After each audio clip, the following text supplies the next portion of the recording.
fired up.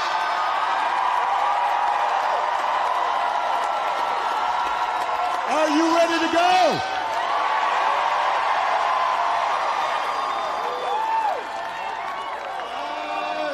It is good. It is good to be back in Pennsylvania. It is good to be back in Pittsburgh.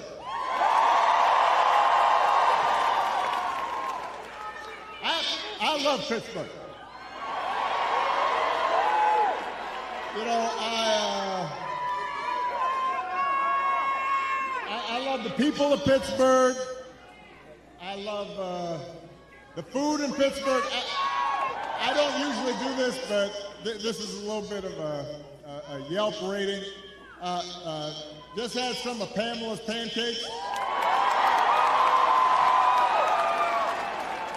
I first had those like 10, 15 years ago when I was running. And I was all like, I need some of those pancakes this time out.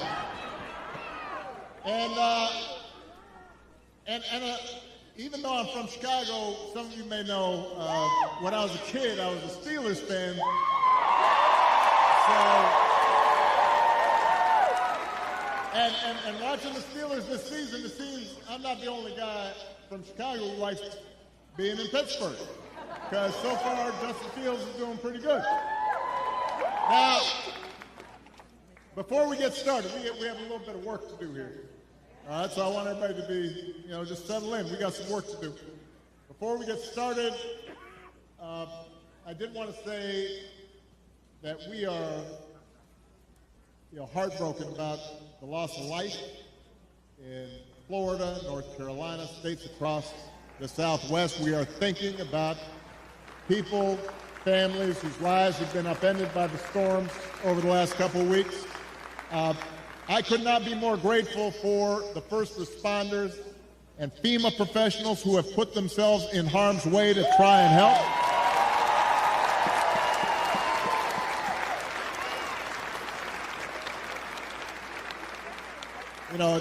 It's times like this when you realize having honest, competent leadership in government really matters. It makes a difference. And today I'm asking you to vote for some of those leaders, including some folks we need working with your outstanding governor, who you just heard from, Governor Josh Shapiro. We need them in Harrisburg. So we need you to vote for your next Auditor General, Malcolm Kenyatta. Your next Attorney General, Eugene DePasquale. Your next State Treasurer, Eric McClellan. And my buddy, your outstanding United States Senator Bob Casey.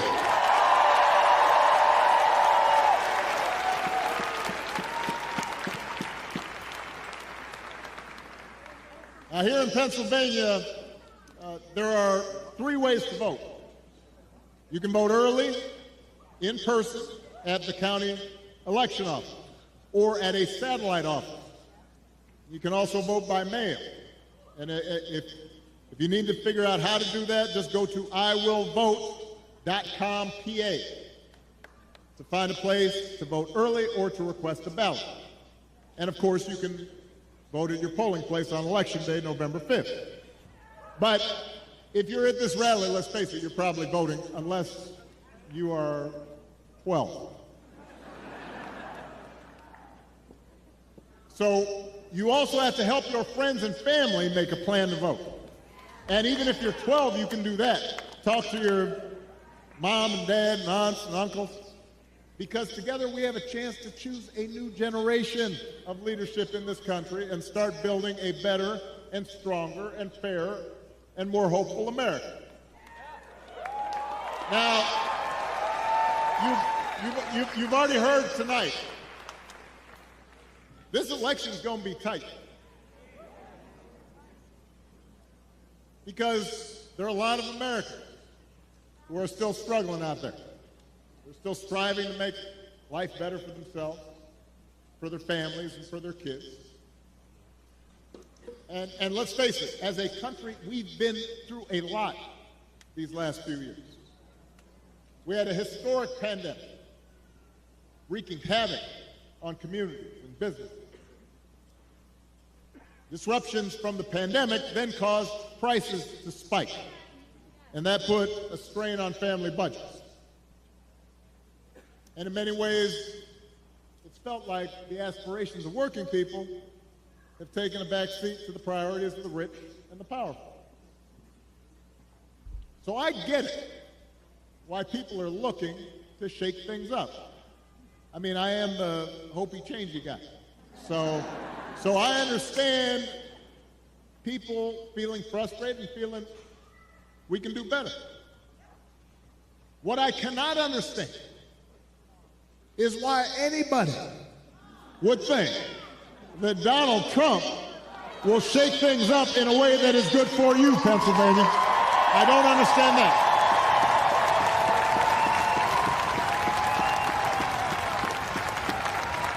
Because there is absolutely no evidence that this man thinks about anybody but himself.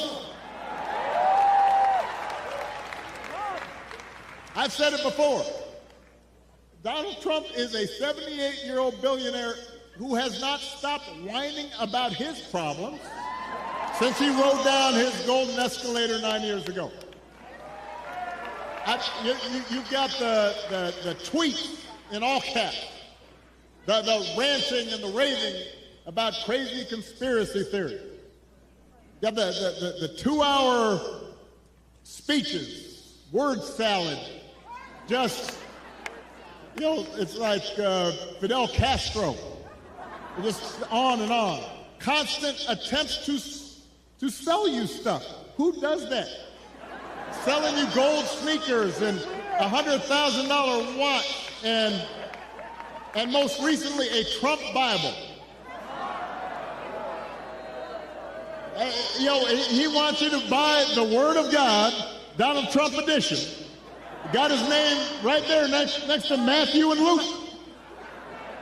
I mean, you could not make this stuff up. If you saw it on Saturday Night Live, you'd say, well, no, that's going too far. No, he's doing that. It's crazy. And the reason he does it is because all he cares about is his ego and his money and his status. He's not thinking about you. Donald Trump sees power as nothing more than a means to an end.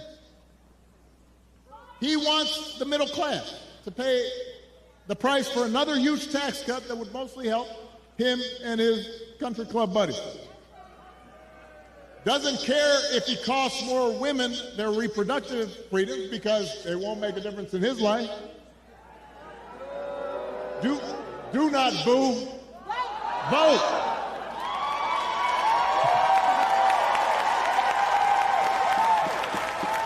They can't hear your boos, but they can hear your votes.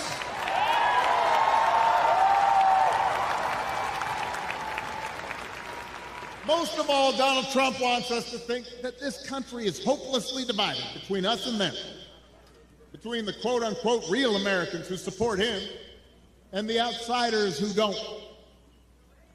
Because having people divided and angry, he figures boosts his chances of being elected. And he doesn't care who gets hurt. Think about it. Just the other day, we learned that on January 6th, a couple years ago, Donald Trump was told that Mike Pence was in the Capitol about 40 feet from an angry mob chanting, "Hang Mike Pence." And his response was, quote, "So what? Don't boo." If Donald Trump does not care that a mob might attack his own vice president, do you think he cares about you? No! Pennsylvania, we do not need 4 more years of that. We don't need 4 more years of arrogance and bumbling and bluster and division. America's ready to turn the page. We are ready for a better story, one that helps us work together instead of turning against each other. Pennsylvania, we're ready for President Kamala Harris.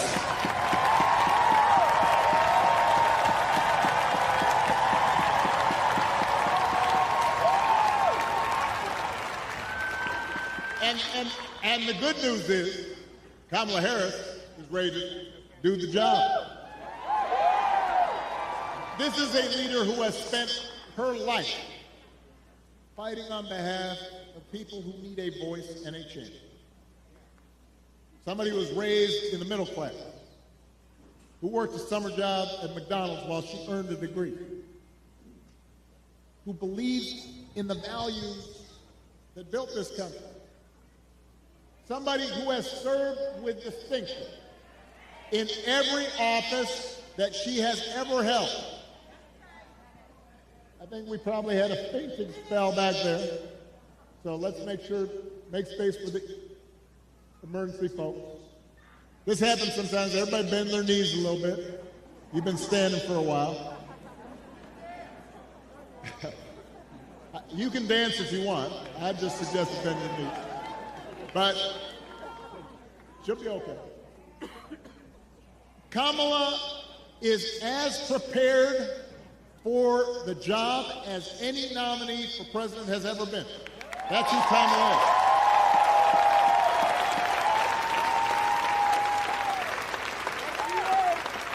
And in the White House, she will have an outstanding partner in Governor Tim Walz. Tim is a veteran, he is a teacher, he's a coach, he's a hunter. He's been a great governor working with Democrats and Republicans to get stuff done. He can also take a vintage truck apart and put it back together again. You think Donald Trump can do that? For that matter, do you think Donald Trump has ever changed a tire in his life? I'm just trying to picture.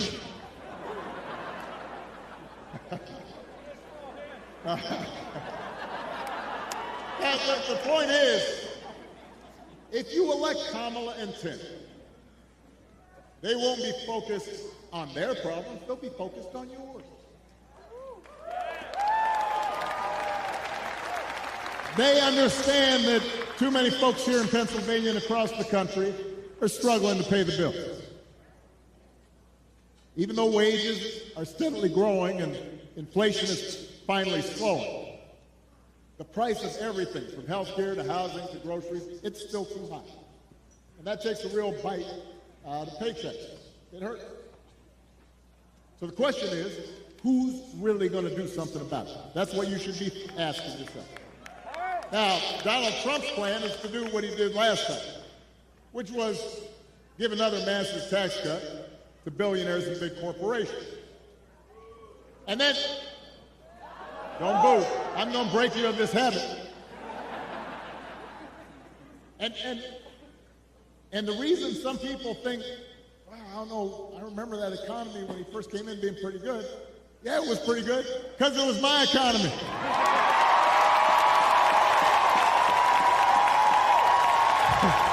We had had 75 straight months of job growth that I handed over to him.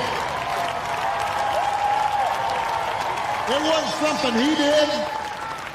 I spent 8 years cleaning up the mess that the Republicans had left me the last time. So just in case everybody has a hazy memory,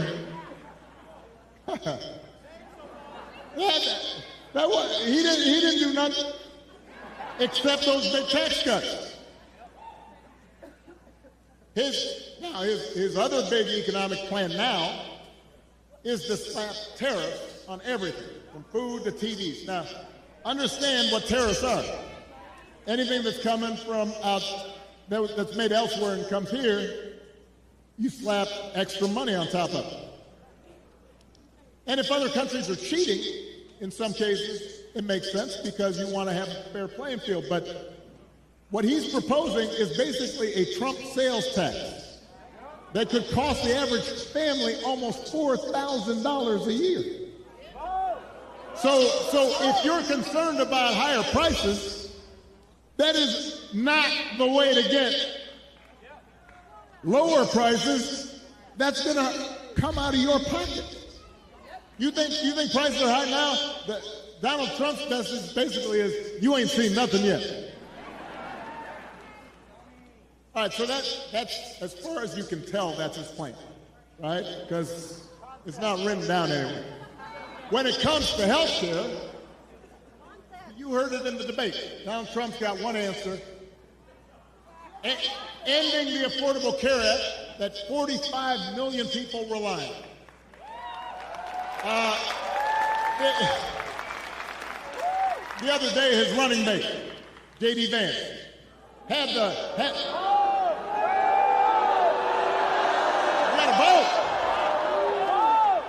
The other day, his running mate had the nerve to say, Donald Trump salvaged the Affordable Care Act.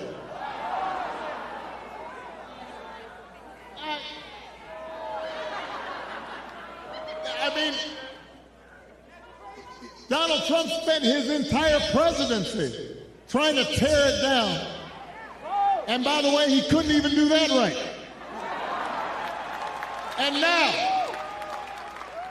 8 years after he was elected, when he was asked about what he was going to do, he says he's got concepts of a plan for how he'd replace it. Now, I want you all to think about this for a second. Let's say your boss gives you an assignment, project. He says, I need this on Friday. And Friday comes around and he says, so, did you finish that project I asked for? And he says, well, I actually haven't started, but I have a concept of a plan. Or you could try it at home. Honey, did you do the dishes? I have a concept of a plan to do the dishes. How's that going to go over? If it wouldn't work for you, why in the heck should it work for the President of the United States?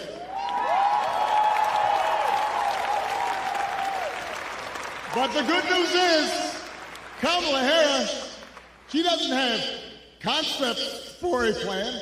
She has an actual plan to make your life better.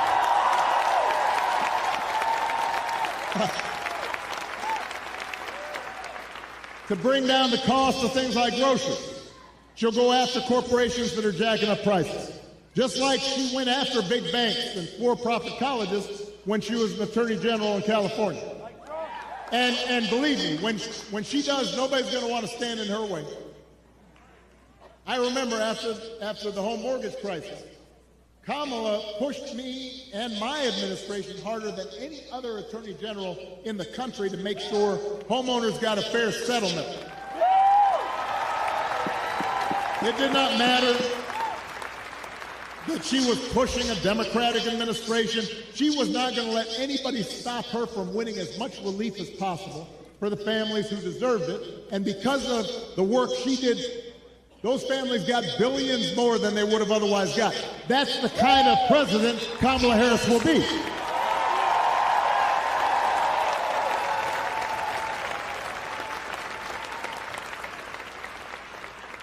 To lower housing costs, Kamala will cut red tape and work with governors like Josh Shapiro, as well as the private sector, to build 3 million new homes.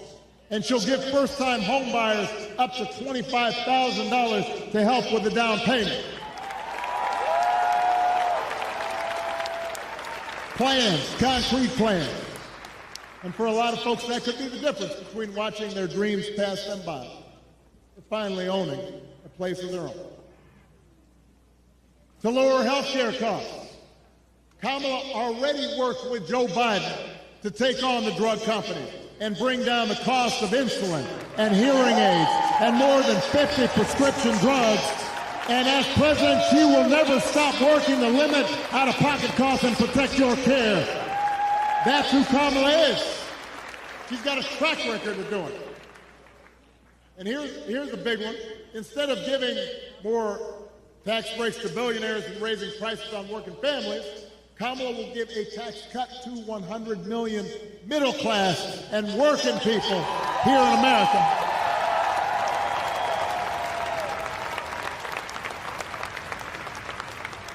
So, if you're a new parent, you could qualify for a $6,000 tax credit during the first year of your child's life. Because I don't have to tell a lot of you, raising kids is hard. And she wants to make it easier to afford stuff like a crib or a car seat or diapers. I remember buying diapers. I remember the first time I went in the store, right after Malia was born. I was like, what? That's how much diapers cost? I remember changing diapers. You think Donald Trump ever changed a diaper? No! No chance! Yeah.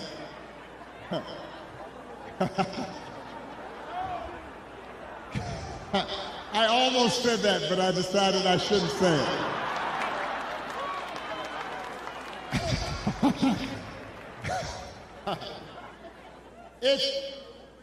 If you're starting a small business, Kamala Harris will give you a $50,000 tax credit to help you get it off the ground. That's who Kamala Harris is. That's what she stands for. So with Kamala, you've got actual plans. Trump, concepts of a plan. Now, if you challenge Trump to elaborate and enumerate his concepts, he will fall back on one answer. J.D. Vance does the same thing. Doesn't matter what the issue is, housing, health care, education, paying the bills.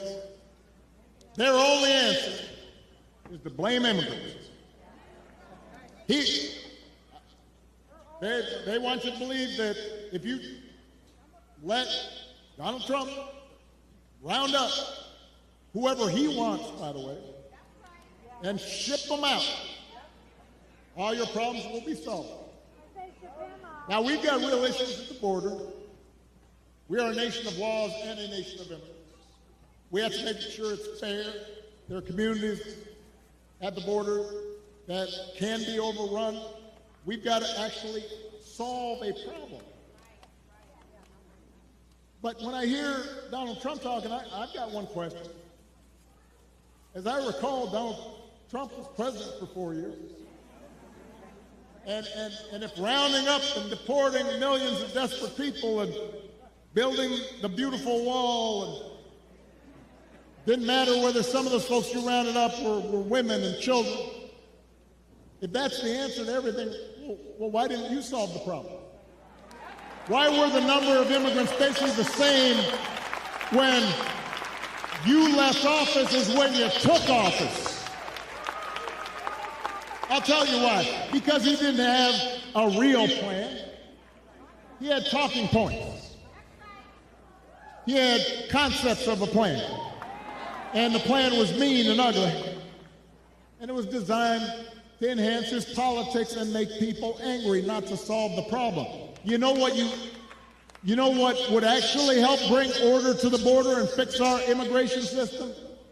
The bipartisan deal that Kamala Harris supported, even though it was written by one of the most conservative Republicans in Congress, the same bill that Donald Trump tanked on purpose because he thinks fear-mongering is how he's going to win this election.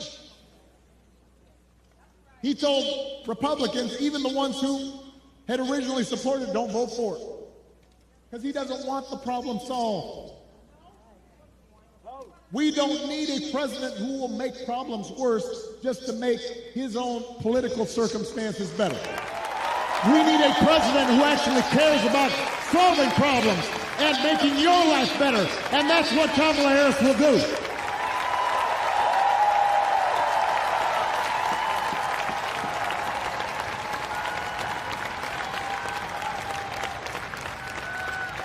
And to help her do it, she will need a Senate full of serious public servants like Bob Casey.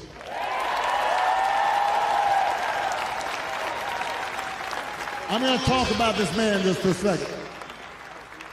I've known Bob for almost 20 years. I've watched his daughters grow up. I know his brothers and cousins, and let me tell you, there are a lot of brothers and cousins. And I can tell you that no one is more humble and more honest and more rooted in his community and has more integrity than Bob Casey.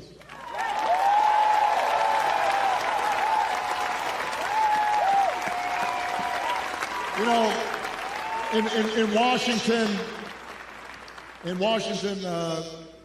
folks make a distinction between work horses and show horses. And Bob Casey, he's not a show pony. All the guy cares about is doing the job and looking after you, the people he was elected to serve. That's the kind of person we need to send back to Washington.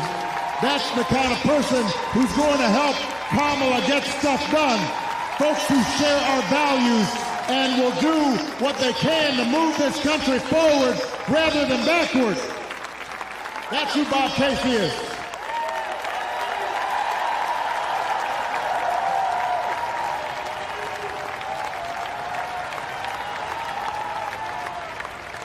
Now,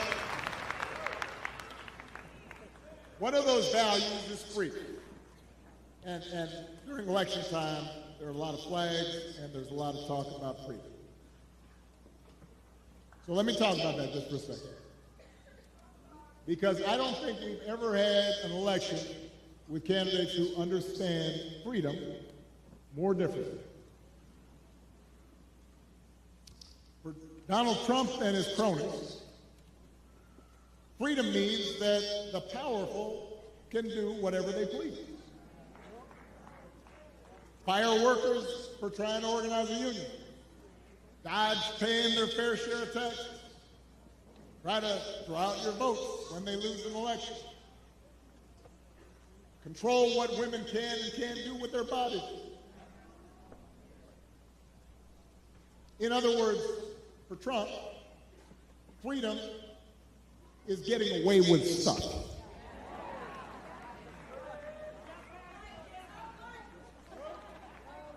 It's like he said in the middle of the pandemic. I don't take any responsibility at all. People were dying. I don't take any responsibility at all. Not sure any other president has ever uttered that statement. We have a broader idea of freedom. We believe in the freedom to provide for our families if we're willing to work. The freedom to breathe clean air and drink clean water and send our kids to school without worrying if they come home. We believe that true freedom gives each of us the right to make decisions about our own life, how we worship, who we marry, what our family looks like.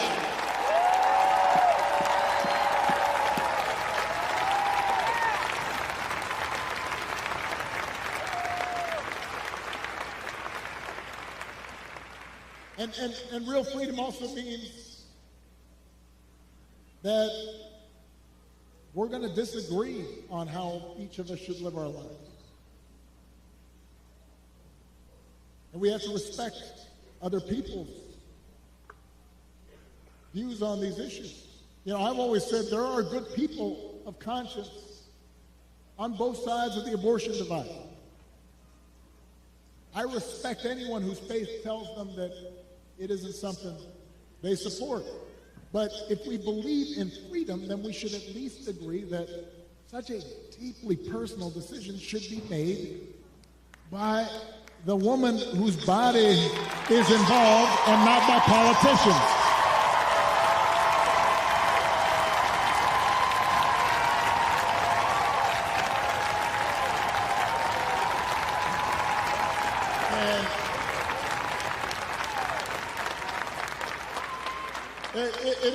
It has been fascinating to watch Donald Trump just tie himself into a pretzel on this issue. I mean, when he ran for president the first time, he said he would support punishing women who got an abortion. That's what he said. Thank you. Now, well, a couple weeks ago, what did he say? He said, "Don't worry, women, I'll be your protector. I'll tell you how he protected you." He handpicked 3 of the Supreme Court justices who overturned Roe versus Wade. Went out there and bragged about it. And now there are Trump abortion bans in 20 states, many of them with no exception for rape or incest. And when he's asked about it, he says, well, everybody wanted it this way. Really? He thinks women want to have to drive hundreds of miles to find a doctor who can help them? Does he think doctors want to choose between letting a woman die or going to jail for giving her the life-saving care that she needs? That is not something people chose. Now, Donald Trump may be confused about that issue. But let's not be confused. Let's be clear about what's at stake here. If you send Bob Casey back to the Senate, he'll vote to restore reproductive freedom that women had for nearly 50 years. And if Congress passes that bill, Kamala Harris will sign it into law.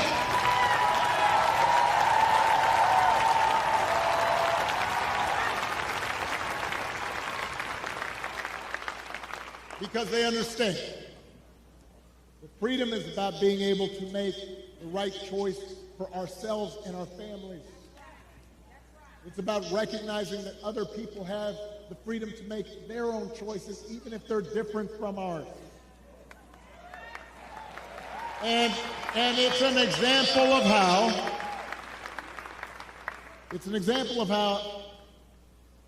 at the end of the day, this election isn't just about politics. It's about values. It's about who we are and how we treat each other. And the example we want to set for our children and for their children. And it's about character. You know, some of you know that when I was growing up, I didn't have a father in the house.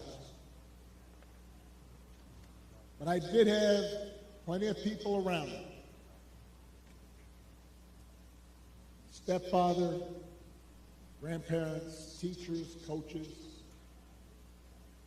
most of all my mom, who taught me the difference between right and wrong, who showed me what it meant to have integrity and to be honest and to be responsible and to work hard and to treat other people like we wanted them to treat us. And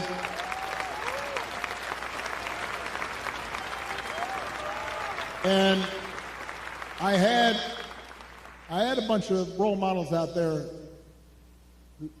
who helped raise me to become a man, and I made mistakes, and sometimes I didn't live up to those values that had been taught the way I should have, and I was checked and I was corrected, and I internalized those values, and I tried to live up to them. And I suspect most of you grew up the same way. And you know, that process of trying to live out your best self, trying to live out your values, that doesn't stop after the age of 20 or 21.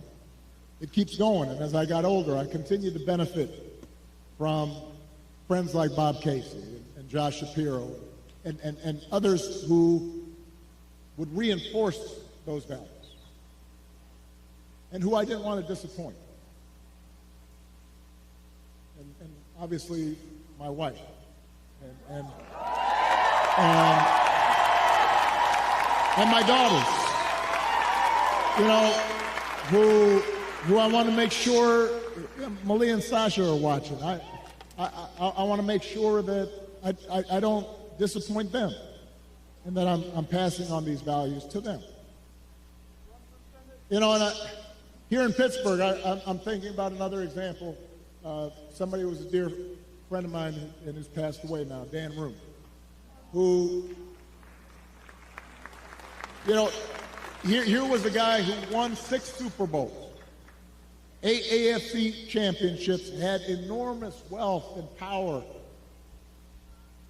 But I remember walking around, I guess it was Heinz Field by that time. I'm old enough to remember Three Rivers Stadium. Now I know it's something else. But Dan knew the name of every single person in the Steelers organization. You know, we'd pass by a custodian and he'd say, "Hey, Jimmy, how you doing? How's the family?" All the front office staff, he cared about them. He used his influence to get more black and brown head coaches hired in the NFL. He gave back to his community. He was known for his integrity. He helped support the peace process in Northern Ireland, became my ambassador to Ireland, and continued to help encourage people who were so far apart to come together. He had character. That's what I think about so much these days, because it's so different from what we see out of the Republican nominee. And it's been one of the most disturbing aspects of this election season about Trump's rise in politics, is how we seem to have set aside the values that people like Dan stood for and Bob stood for and that I was taught, and those didn't used to be Republican Democratic values. I mean, it used to be we'd have arguments about tax policy or foreign policy, but we didn't have arguments about whether you should tell the truth or not. We didn't make excuses for people who just violated basic norms of treating people fairly and with respect. I mean, just last week, I talked about this. We had one of the deadliest hurricanes in American history. The beautiful town of Asheville, North Carolina, one of my favorite places in the country. Spent time there, amazing people. Devastating. Hundreds of people killed. And President Biden and Vice President Harris were down there meeting with local officials and comforting families, asking how they could help. And Donald Trump at a rally just started making up stories about the Biden administration withholding aid from Republican areas and siphoning off aid to give to undocumented immigrants. Just made the stuff up. Everybody knew it wasn't true. Even local Republicans said it was not true. And now the people of Florida are dealing with another devastating storm. And I want you to watch what happens over the next few days, just like the last time. You're going to have leaders who try to help, and then you have a guy who will just lie about it to score political points, and this has consequences. Because people are afraid, and they've lost everything, and now they're trying to figure out, how do I apply for help? And some of them may be discouraged from getting the help they need. The idea of intentionally trying to deceive people in their most desperate and vulnerable moments. And my question is, when did that become okay? I'm not looking for applause right now. I want to ask Republicans out there, you know, people who are conservative, who didn't vote for me, who didn't agree with me. I had friends who disagreed with me on every issue. When did that become okay? Why would we go along with that? I mean, if your coworkers acted like that, they wouldn't be your coworkers very long. If you're in business and somebody you're doing business with just outright lies and manipulates, you stop doing business with them. Even if you had a family member who acted like that, you might still love them, but you tell them you got a problem. And you wouldn't put them in charge of anything. And yet, when Donald Trump lies or cheats or shows utter disregard for our Constitution, when he calls POWs losers or fellow citizens vermin, people make excuses for it. They think it's okay. They think, well, at least he's owning the libs. He's really sticking it to them. It's okay as long as our side wins. And by the way, I'm sorry, gentlemen. I've noticed this especially with some men who seem to think Trump's behavior, the bullying and the putting people down, is a sign of strength. And I am here to tell you that is not what real strength is. It never has been. Real strength is about working hard and carrying a heavy load without complaining. Real strength is about taking responsibility for your actions and telling the truth even when it's inconvenient. Real strength is about helping people who need it and standing up for those who can't always stand up for themselves. That is what we should want for our daughters and for our sons, and that is what I want to see in a president of the United States of America.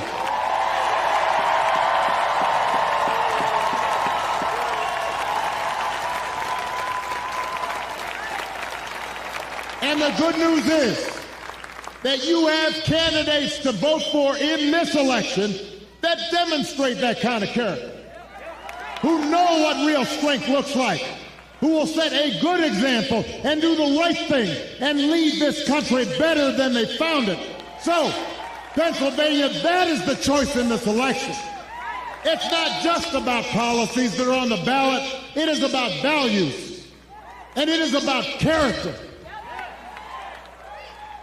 So whether this election is making you feel excited or scared or hopeful or frustrated or anything in between, do not just sit back and hope for the best. Get off your couch and vote. Put down your phone and vote. Grab your friends and family and vote. Vote for Kamala Harris as the next president of the United States. Vote for Tim Walz as the next vice president of the United States. Vote for Bob Casey and this whole incredible Pennsylvania Democratic ticket. Help your friends and family members and neighbors and co-workers do the same. Because if enough of us make our voices heard, we will leave no doubt about the election outcome.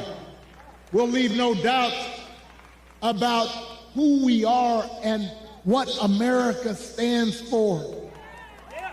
And together we'll keep building a country that's more fair and more equal and more just and more free. That is our task. That is our responsibility. Let's go do it. Thank you, Pittsburgh. Thank you, Pennsylvania. Let's go vote.